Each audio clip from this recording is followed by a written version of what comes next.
Hey, bonjour à tous et bienvenue sur ma chaîne YouTube. On se retrouve aujourd'hui pour une nouvelle vidéo où je vais vous faire un update lecture. Voilà, avant tout ce qui est boucau, bilan, aïe, ouille. Bref, avant tout ce qui est boucau, bilan, tout ça, sortie livresque, tout ça, je vais vous faire un update lecture avec deux livres qui ne m'appartiennent pas, mais j'expliquerai à ce moment-là. C'est que des poches, non, je raconte n'importe quoi. Il y a 4 poches, un grand format, comme à peu près chacun de mes updates lecture en fait. Donc ce sont des livres que vous allez revoir dans le bilan. Je sais que je montre en double, mais je m'en carre le cocotier. Alors on va commencer tout de suite pour pas perdre trop de temps. Alors j'ai lu Something About You de Millie Black. Donc dans Something About You, on va suivre Jo, donc Joséphine, qui elle, en fait, elle n'a pas l'habitude qu'on lui dise non, mais il faut dire aussi qu'on va la voir au début en France, à Paris, où elle va se rendre compte que son copain, son mec, vient de la faire tremper contre sa volonté, bien sûr, et sans même qu'elle le sache, dans un vol. Voilà, et donc du coup elle va décider de partir parce qu'elle se dit que si elle va voir la police, elle va plonger pour complicité, et si lui va voir la police, ben, il va la faire plonger tout simplement. Bien qu'il n'a aucune raison d'aller voir la police.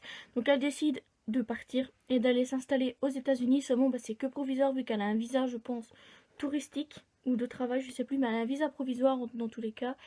Et en attendant, elle travaille au Black. Comment Elle travaille au Black dans un garage. Donc elle vit juste au-dessus du garage, donc elle a vraiment pas loin pour travailler. Et elle travaille aussi à côté dans un snack. C'est comme ça que ça s'appelle, je pense, un snack. Donc ce qui lui permet de vivre un petit peu, de mettre un petit peu de côté également, voilà.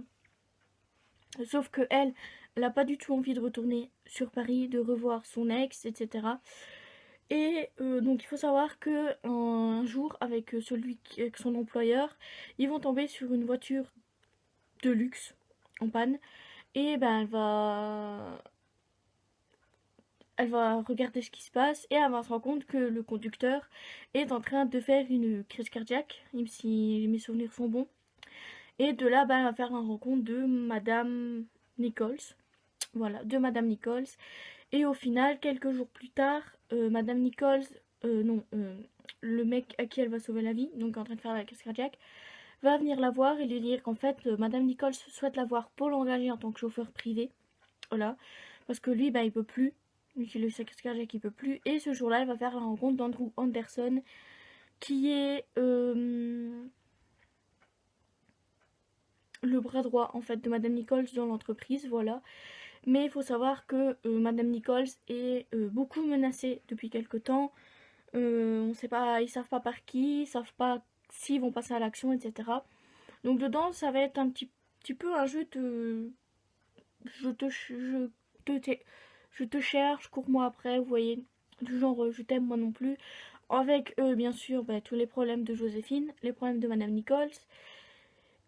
Et il y a certains points dedans qui étaient très facilement devinables, si ça se dit, je sais pas si ça se dit, que j'ai pu deviner dès le départ, en fait, tout simplement. Notamment concernant Joséphine, ou Jo, on s'en fout de comment je l'appelle, parce qu'elle n'est pas là pour l'entendre. Mais dans tous les cas, j'ai apprécié ma lecture, mais c'est pas non plus la lecture du siècle, voilà. Alors je sais pas encore si je vais le garder. Je sais pas non plus si je vais me procurer le deuxième tome, donc le tome compagnon en fait, sur la meilleure amie de Jo. Voilà, je sais pas encore ce que je vais faire, je me tâte. Je le garde parce que dans tous les cas j'ai trop en boîte à livres donc je peux pas le revendre. Mais je peux éventuellement le faire gagner. Je plaisante. Ou pas. Mais bref. Oui, dans tous les cas, c'est pas une lecture de ouf, mais c'est une lecture que j'ai appréciée quand même. Alors ensuite, j'ai lu Une braise sous la cendre de Sabaa Tahir, où là, on va suivre deux personnes différentes, donc Laïa et Elias, je pense, oui. Donc Laïa, elle, donc on va vivre dans un monde où Il y a l'Empire, donc c'est l'Empire, mais il y a les érudits. Donc les érudits, c'est des personnes en fait qui sont un peu beaucoup esclaves en fait des martiaux, donc ils n'ont pas le droit de lire, ils n'ont pas le droit d'écrire, ils ont le droit d'apprendre à compter par contre, parce que ça c'est important, si jamais ils sont employés en tant qu'esclaves pour la commandante, bah, ils doivent savoir compter, mais ils peuvent pas apprendre à lire, ils peuvent pas apprendre à écrire. Logiquement, quand t'as un érudit, tu peux, si tu sais lire et écrire, c'est que tu as transgressé la loi. Voilà. Et Elias, lui, est un masque. Les masques sont les commandants d'élite. Les combats. Non, attends. Les soldats, je vais y arriver. Les soldats d'élite martiaux, donc, qui en général sont là lors des rafles. C'est très rare, mais en général, ils sont là lors des rafles, etc. Et donc, on va suivre Laïa qui va voir ses grands-parents se faire tuer devant elle, son frère être emmené. Elle va penser en fait avec du côté donc de la résistance. La résistance est ceux qui combattent l'Empire, en gros, voilà, qui en ont marre de vivre opprimés. Enfin, je vais y arriver, de vivre opprimés. Et Elias, lui, est un masque qui n'aime pas son métier de masque. Voilà, donc en fait, il faut savoir que normalement, les masques, le masque en argent qu'ils portent sur la tête, c'est fondu dans leur peau, sauf qu'Elias, c'est pas le cas, et ça ne le sera sans doute jamais, je pense. Mais dans tous les cas, on va suivre également dedans. Donc d'un côté, Laïa qui va tout faire pour faire libérer son frère, quitte à devoir être du côté de la résistance. Voilà. Et pour cela, en fait, elle va demander, la résistance en fait va la faire entrer dans l'école, je sais plus comment ça s'appelle, dans l'école des martiaux en fait, et elle va devenir l'esclave de la commandante, donc elle doit vraiment tout faire, voilà, pour la commandante. Et Elias, lui, ben, on va le voir dans sa dernière année, de devenir officiellement un masque, voilà. Sauf qu'il va se passer quelque chose, donc on va se rendre compte qu'il va falloir trouver un nouvel empereur. Donc il va se passer les épreuves, donc, dont Elias va être tiré au sort, je veux dire ça comme ça, pour y participer. Donc d'un côté on va suivre Laïa dans son métier d'espionne, enfin dans son rôle d'espionne et d'esclave de la commandante pour sauver son frère. Et de l'autre Elias qui va faire les épreuves dans le but de devenir empereur. Voilà, donc il va se passer quand même beaucoup d'actions dedans, même si l'action se passe principalement vers la fin, vers le moment des épreuves. On découvre beaucoup de machinations aussi du côté de Laïa, de mensonges, de manipulations. Et je pense que dans un monde, de toute façon, dans un monde tel que le leur, je pense que c'est normal d'avoir autant de manipulations, de mensonges, de trahisons et aussi, voilà. Et ben, si on suit Laïa et Elias l'un après l'autre, parce que c'est un chapitre Elias, un chapitre Laïa, c'est pas forcément pour rien. Voilà, alors je sais plus du tout si ça a été un coup de cœur. Oh, et j'ai une petite mémoire, les gars. Je vais essayer d'aller voir la note que je lui ai mis sur Livre Addict. Je le saurai. Mais je sais bien qu'il y a un de ces livres-là qui a été un coup de cœur, en plus de celui du tout dernier que j'ai à vous présenter. Mais je sais plus c'est lequel, en fait. C'est un peu embêtant. C'est un peu embêtant. Alors, je vais voir. Oh, c'est vrai, j'ai quitté ça. Fait chier. Oh, c'est pas possible. Bon.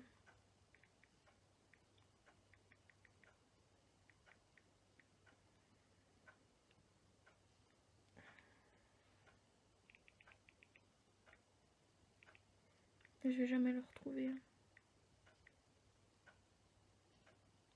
Ah si, c'est bon, je me suis trouvée. Alors... Non, effectivement, c'est un coup de cœur. Alors, effectivement, c'est un coup de cœur parce que j'ai... oh, décidément, j'ai vraiment beaucoup aimé l'histoire de Laïa et Elias, le monde dans lequel ils vivent en général, parce qu'il faut savoir qu'un monde où on peut ni écrire ni lire, moi, je pense que je n'aurais pas ma place, clairement. On se demande bien pourquoi. Voilà, mais je n'y aurais clairement pas ma place. Mais dans tous les cas, j'ai vraiment beaucoup aimé ma lecture et j'ai hâte de pouvoir continuer la suite de cette saga, qui est en plusieurs tomes, je pense. Il y en a déjà 3 de sortie, je crois que le 4 sort en 2020. Je sais bien que le tome 2 sort là en novembre ou il est sorti en octobre, je sais plus. J'ai une petite mémoire. Mais bref, dans tous les cas, j'ai hâte de pouvoir continuer avec le tome 2. Et j'ai un problème de voix, faut que je boive un coup. J'ai un problème de voix, les gars.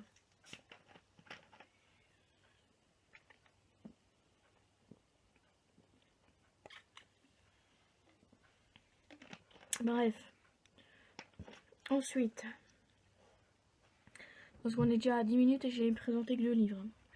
Mais celui-là, ça va être rapide. Donc ensuite, j'ai lu la liste de Siobhan Vivian, ou Viviane, publié chez Nathan. Alors celui-là, c'est un des livres qui m'appartient pas, tout simplement parce que c'est à une de mes petites sœurs qui l'a trouvé dans un endroit où elle va tous les jours.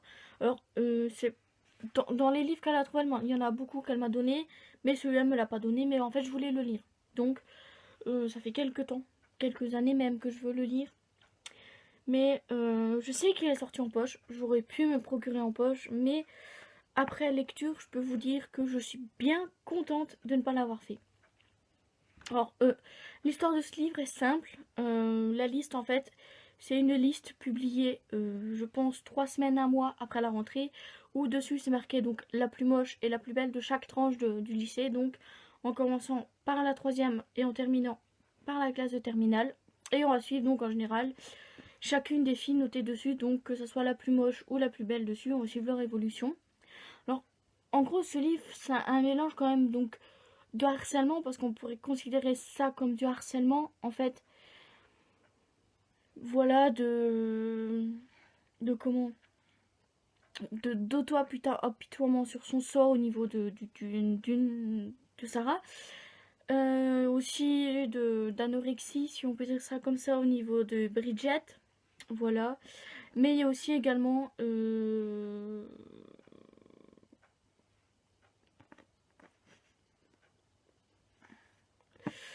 voilà, il y a également beaucoup de haine envers la personne qui a fait la liste, parce qu'ils savent, en fait, on sait jamais qui a écrit la liste. Mais donc en gros, ça va se passer donc sur une semaine, donc le lundi où ils découvrent la liste, jusqu'au samedi où c'est le bal de rentrée, parce qu'en général la liste est publiée juste avant le bal de rentrée. Donc ça se passe sur une semaine et au final, ben j'ai pas vraiment accroché. Je l'ai terminé quand même parce que ben faut bien. Voilà, faut bien le terminer, mais c'est pas parce que je l'ai terminé que j'ai grandement apprécié, loin de là. Voilà, j'ai vraiment beaucoup. En soi c'est bien parce que tout se dénoue quand même vers la fin, mais autant vous dire que je regrette pas du tout de l'avoir acheté, de l'avoir juste emprunté à ma soeur pour le lire. Comme quoi, ça peut être utile de parfois juste emprunter et pas acheter. Pour tout vous dire, la note que j'ai mise sur Livre Addict, c'est 12. Et pour que j'en mette 12, c'est très très rare. Parce que ça signifie qu'il a un 3 sur 5. Et des 3 sur 5, il y en a très peu. Je vous ferai peut-être une vidéo sur les livres ayant les pires notes dans mon classement de notes en fait. Je donnerai peut-être les notes Livre Addict. Je sais pas vraiment. Depuis le début de l'année, je regarderai, je noterai sur une feuille les livres lus et leurs notes mises à côté. Je sais pas vraiment. Bref. Ça peut être utile hein, que vous voyez les livres que j'ai pas vraiment appréciés.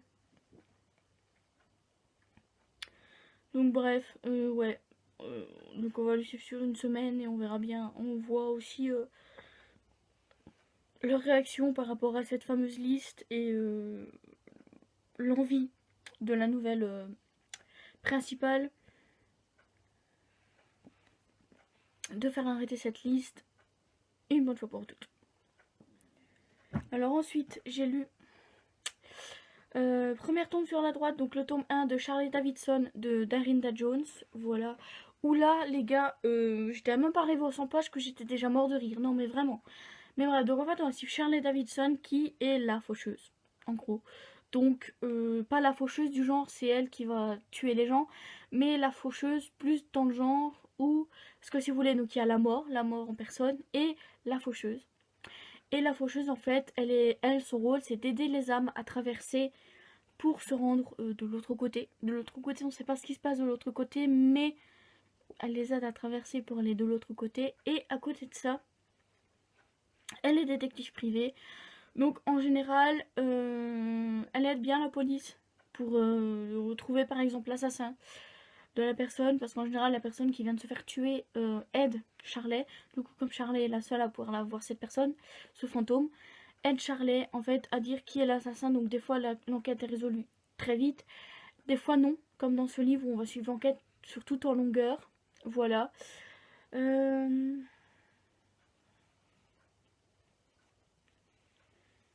Alors bien sûr, il y a des gens qui sont au courant qu'elle peut voir, pas qu'elle est une faucheuse, mais qu'elle peut voir les défunts, notamment son oncle et son père qui ont travaillé tous les deux dans la police et qu'elle a aidé en fait depuis qu'elle est toute petite. Elle les aide, voilà. Mais bien sûr, à côté de ça, il y a un inconnu qui hante ses rêves. Voilà, l'homme de ses rêves, comme elle l'appelle dans le livre. Et elle sait pas vraiment qui il est. Elle sait juste qu'en fait, ben pour elle, c'est un peu comme si c'était la réalité, sauf que ben, elle va découvrir l'identité de ce mystérieux inconnu dans ce livre. Et dans ce livre, en fait, donc, on va suivre surtout l'histoire de 3 avocats assassinés la même nuit, travaillant dans le même truc, en fait. Hein, c'est le même cabinet, hein, ils travaillaient tous les 3, ils étaient tous les 3 associés. Et donc, Charlet va travailler avec eux, avec la police aussi, pour essayer de trouver leur assassin. Et ils vont se rendre compte que c'est un... Enfin, ils vont rapidement se rendre compte que c'est un truc bien plus grand derrière qu'un simple meurtre de 3 avocats. Parce que si on tue les 3 avocats, c'est qu'ils étaient tous les 3 au courant du même truc. Hein, forcément, on va pas tuer un avocat juste pour le plaisir. Voilà. Donc, et elle va également faire son truc de détective privé qui va... je dis pas comment ça va se terminer, mais voilà. Ce livre, c'est un petit bijou parce que j'ai rigolé à en avoir les larmes aux yeux. Tellement je rigolais des fois. La répartie de Charlet, c'est un truc de malade. Elle a une répartie, mais... truc de ouf, quoi. Même moi, j'aimerais avoir une répartie comme pareil que la sienne pour pouvoir vraiment faire comme elle et claquer dans la gueule des gens comme elle le fait. Et ouais, c'est une très bonne lecture et j'ai hâte de pouvoir continuer cette saga qui d'ailleurs est terminée vu que le 13e et dernier tome est sorti au mois de décembre. Non, on n'y est pas encore. Au mois de septembre. Donc je vais me procurer petit à petit les tomes, peut-être pas à un par mois, mais petit à petit les tomes, surtout qui coûtent, oui, j'allais dire 3,99, non, 8,20 €. C'est parce que celui-là, il était en prix mini chez Milady, donc parce qu'ils font bien de faire des prix mini, donc il était en prix mini. Mais voilà, donc je pense que je vais continuer cette saga parce que si Charlet est toujours aussi marrante, c'est clair net que je vais passer un bon moment de lecture à chaque fois. Et on en arrive donc au dernier livre que j'ai terminé ce matin, mais vraiment ce matin. Il s'agit de Ugly Love de Colleen Hoover. Donc pareil, le livre ne m'appartient pas. Il est encore à une autre de mes tuteurs, donc j'en ai 3. La liste appartient à un et celui-là à une autre pour l'école. Elle sait que j'aime bien Colleen Hoover. Elle sait que j'aime bien les histoires d'amour. On se complète, elle et moi. Hein, voilà, je prête des livres, elle m'en prête. Bref, donc c'est publié chez Pocket. Et dedans, on suit Tate qui a 23 ans. Et qui, je sais plus à cause de quoi, mais elle va donc devoir aller emménager provisoirement chez son frère Corbin à San Francisco. Et le jour de l'emménagement, elle va tomber sur un mec devant la porte de l'appartement de son frère, totalement bourré, qui réagit même pas quand elle essaie de le réveiller.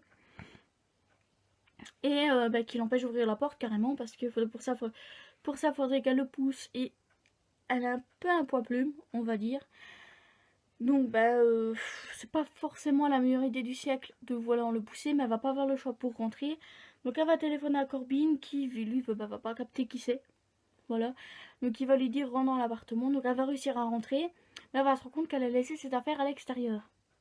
Elle va le dire à son frère qui lui dit t'inquiète, j'appelle Miles, donc le voisin d'en face, et je lui demande de t'aider à rentrer les affaires. Et seulement quand Corbin va le rappeler, Corbin va lui dire que le Miles en question est justement le mec bourré devant la porte.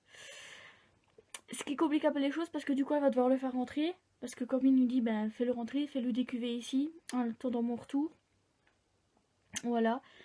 Et donc elle va le traîner. Mais vraiment le traîner dans l'appartement, le foutre dans le canapé, le laisser faire sa life. Elle va rentrer ses valises, son sac, tout. Parce qu'elle a vraiment tout laissé en fait. Même les clés, une fois la porte ouverte, elles étaient tombées à terre, elle les a pas ramassées. Et donc, Miles, que ce soit Miles, Corbin ou même encore Yann et Dylan, parce que voilà, sont pilotes, je sais pas, pilotes d'avion. Oui, bon. Et il faut savoir qu'on va suivre en parallèle une histoire qui s'est passée 6 ans plus tôt avec Miles. Voilà. Donc qui va nous permettre à nous lecteurs de savoir ce qui s'est passé dans sa vie et ce qui l'empêche en fait de créer une histoire avec Tate justement. Enfin c'est pas vraiment son prénom, elle s'appelle Elisabeth, mais Tate c'est son deuxième prénom donc tout le monde l'appelle Tate. J'avoue que Tate c'est mieux qu'Elisabeth. J'ai rien contre les Elisabeth mais à la limite Elisa, Ellie, mais bon la Tate voilà. Et donc ils vont faire un pacte avec Miles, c'est-à-dire qu'ils vont coucher ensemble avec seulement 2 règles, ne pas parler du passé et ne rien espérer du futur. Voilà, donc on se doute bien que c'est un peu compliqué parce que ben t'étais une fille, demander une fille de coucher avec un mec sans finir par s'accrocher à lui, c'est pas forcément la meilleure idée du siècle, hein. Voilà, mais bon, Miles est blessé d'une histoire qui s'est passée 6 ans plus tôt, il est trop focalisé dessus. Voilà, pour espérer un jour tomber amoureux de Tate. Même si en lisant le livre. Voilà, donc c'est du Colin